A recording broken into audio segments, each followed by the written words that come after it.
তো বন্ধুরা, আজ আমরা ভারতের অন্যতম প্রাচীন এবং বিখ্যাত উৎসব কুম্ভ মেলার রহস্যময় জগতে ডুব দেব। কেন লাখ লাখ মানুষ এই মেলায় অংশ নিতে আসেন, এর পিছনে কি রহস্য লুকিয়ে আছে, ভিডিওটি শেষ পর্যন্ত দেখুন, কারণ আজকের ভিডিওতে আপনাকে মুগ্ধ করে দেব। কুম্ভ মেলার ইতিহাস হাজার হাজার বছরের পুরনো।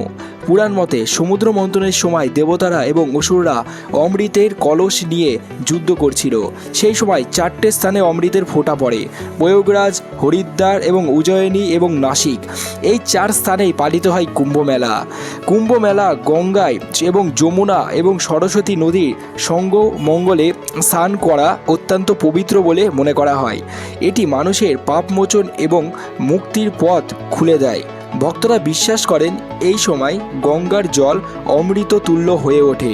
বন্ধুরা, শুধু এই নয়, কুম্ভ মেলা শুধু আধ্যাত্মিকতাই নয়, বিজ্ঞানীরা দৃষ্টিতে গুরুত্বপূর্ণ। বৈজ্ঞানিক দৃষ্টিতে এবং বিজ্ঞানীরা সমস্ত কিছু গবেষণা করে দেখা গিয়েছে যে এই সময় নদীর জলে জীবাণুনাশক শক্তি বেড়ে যায়, মানে নদীর জলে একটা পাওয়ারফুল শক্তি বিরাজ করে।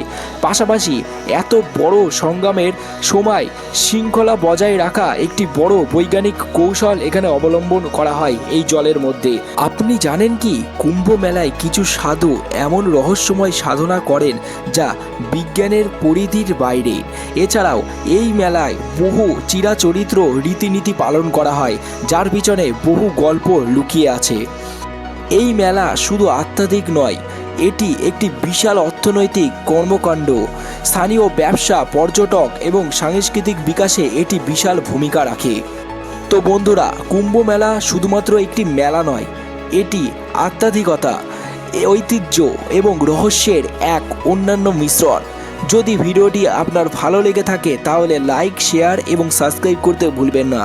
কুম্ভ মেলা নিয়ে আপনার মতামত কমেন্টে জানাবেন। ধন্যবাদ।